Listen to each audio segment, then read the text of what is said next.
Sustainable transformation. Sounds like we're doing something environmental, right? What I'm going to talk about in this video is how do you sustain? How do you continue? How do you become solid in your spiritual transformation? Welcome everyone, I'm Jim Tolles, as many of you know, and I've been a spiritual teacher since 2010. I have seen a lot of crap. And I've seen a lot of people go through big shifts and they cannot sustain it. If you want help sustaining your shifts, please sign up to my newsletter. You get to hear from me on a monthly basis with sort of long-form thoughts. I share a lot of shorter emails with basically just a link to some of my old blog posts, and I have more than 900.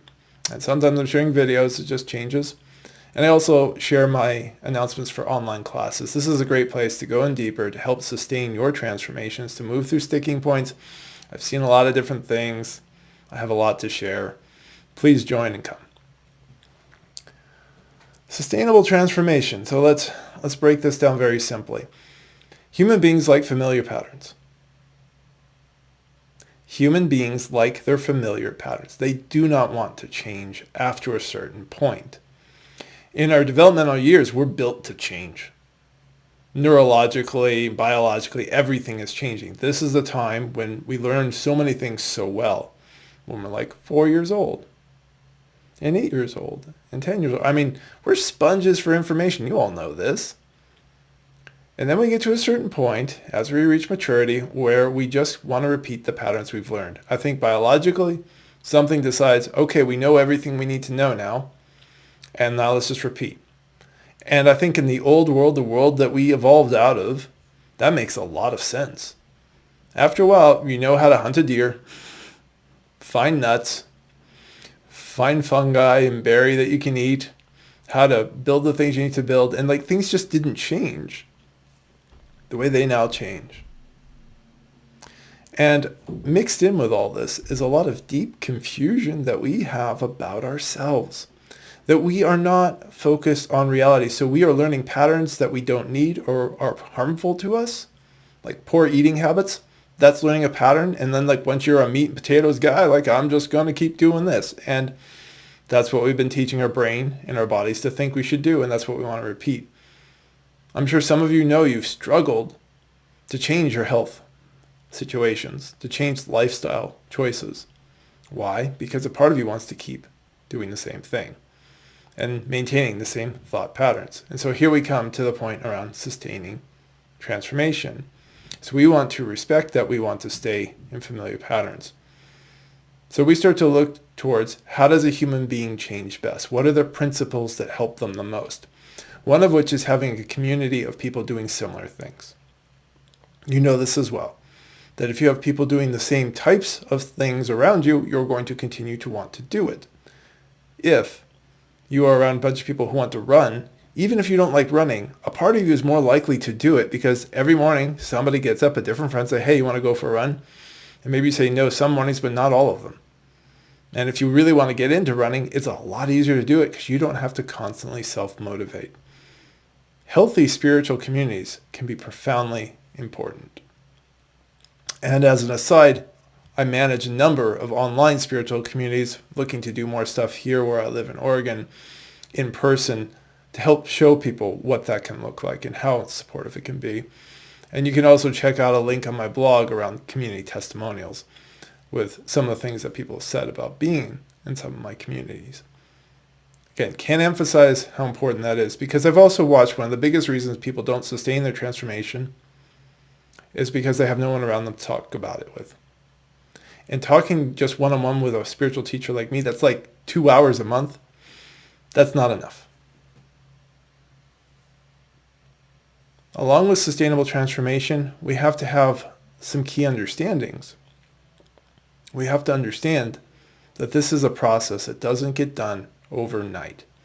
And a lot of people are hoping, and then you get these videos that get really popular online. It's like, oh, wow, here it is. Boom, I'm done. I'm special. I've learned it all. I'm free of all my attachments. I'm totally healed. That is just not what happens. It's just not. So as you think about how you're moving forward with your spiritual transformation, Be mindful that you're playing a long game. You are always here now. There's nowhere to go. However, you are a human being operating in the present moment through a whole bunch of beliefs that have been practiced and don't give up overnight. The brain is a biological reality. Biology means it's going to take some time to change. You need to build new ways of thinking and more flexible ways of thinking. Flexible ways of thinking mean when you know that you're developing a new way of understanding life, when you're conscious about it, you understand that you're creating that. That means you can change it at any given time. The unconscious state that we're coming out of, one, we're not very aware of all the unconscious states and thoughts that we have. And two, it's kind of the home team. It kind of has the preference. It's most familiar and just kind of wants to repeat itself. And we've practiced that in our brains, in our nervous system, our bodies as a whole. So you're going to go through a physiological change. It's another reason why there's a lot of interesting physiological shifts and changes that we go through just by doing that sort of internal brain change that's got to happen. But that doesn't happen overnight. As a quick aside, when something drops easily, that's because you're least attached to it. And people are often confused as to what a surface level issue is, like letting go of alcohol. I've heard these stories. Like some people just overnight, it just after waking it drops. They don't want it. Alcohol is not a primary or core issue. Alcohol is a surface level issue that everyone can see. It grew out of all these deeper roots and all these deeper issues. So we want to, again, remember that we're not going to necessarily go through quickly. In fact, we don't want to. Quickness can be shocking to us emotionally. If you overextend the muscle too much and it's not really been prepared, its tendency is to snap back. And this is the backslide. Now, backslides should not be something you should get scared of. You should expect them. But we keep practicing breathing and coming back to awareness, coming back to the part of us that just observes what's happened. And then we start to say, oh, what drew me back here? What drew me back here? It's not just familiarity, it's just understanding the attachment that brings us back. So, okay, why did I go back to this old argument with my mother? Oh, it's because I still want this thing, and I never feel like I felt heard. It's like, well, one of the times I didn't feel like I was heard. Oh, so it kind of comes back into childhood. And this is an element that's very psychological. It's very grounded. Other elements are going to be even more physiological, where we talk about how do we change lifestyle choices so that we're no longer operating and supporting an old way of feeling in our body that's part of this thinking. See, it's a whole system. Head, heart, and body are talking, creating these loops that want to go endlessly over and over and over again. Disrupting those loops is uncomfortable.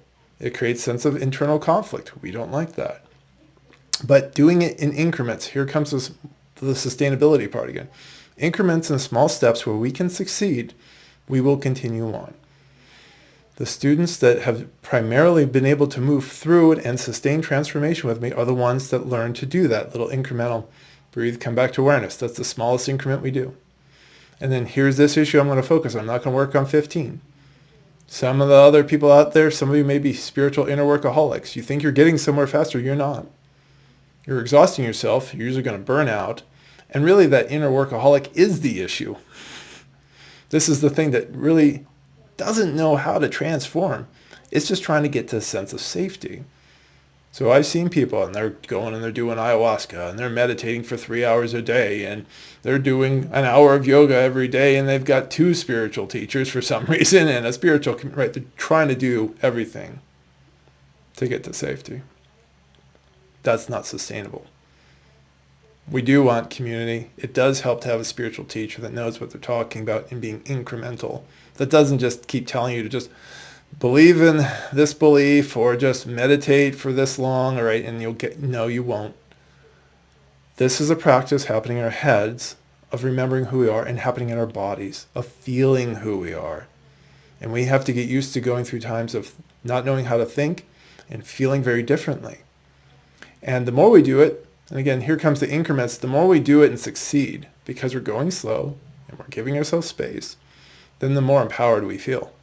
The more empowered we feel, we actually can sustain more difficult internal spaces, more difficult external triggers and things like that, and we can move through. So again, it's kind of like this interesting way that we work out. I often talk about this in my videos, sort of building up your internal muscle so that you're not scared and you don't want to just run back to what's familiar. And you do that enough and you start to open up more. As you open up more, you're able to learn more about yourself and get reflections from different people in different ways. Early on, we are very narrow in how we're allowing truth to come into our lives. Later on, life truly does become your teacher. That is the spiritual path, where the spiritual path actually ends, where there is no teacher or teaching, and yet everything is your teacher and teaching. It's one of those paradoxes. Lots of people try to skip to that too intellectually. So another element of the sustainable transformation is your intellectual ideas are bullshit. They don't count for very much. The mind is a powerful tool as we reclaim it. We have to reclaim our ability to think intellectually from all these unconscious, subconscious belief structures that act like they're being logical. Or we're also lost into the feelings that say, well, this is just what I feel to be right, when that's just more subconscious ego. All of these things get in the way of our actual rational mind. When you hear me talking about these things, one of the best things your rational mind can do is just simply accept and then go looking inside yourself. Go looking for these forces and start to understand them. But instead, we're rarely getting to these deeper levels of heart and body shifts and all that, because the mind is so busy trying to negotiate or push back on ideas that conflict with its story. When I say things that a part of you wants to fight, that's where your work is. When I say things where a part of you really agrees, that is also where your work is. All right, this will refine your ability to think, and it helps the mind to understand this is how immersed you are in attachments.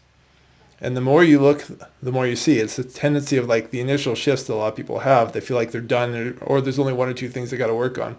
But then as you really open up, you start to see a lot more. And it's at moments like that where this idea of sustainable transformation, I hope, remains in your mind, where you remember that Jim Toll said this was going to happen. It's going to look a lot worse before it gets better. But if you take these little steps, breathing and coming back to awareness one step at a time, you can find your way through and drop into new spaces and understandings and a deeper sense of peace within yourself beyond anything you could possibly imagine.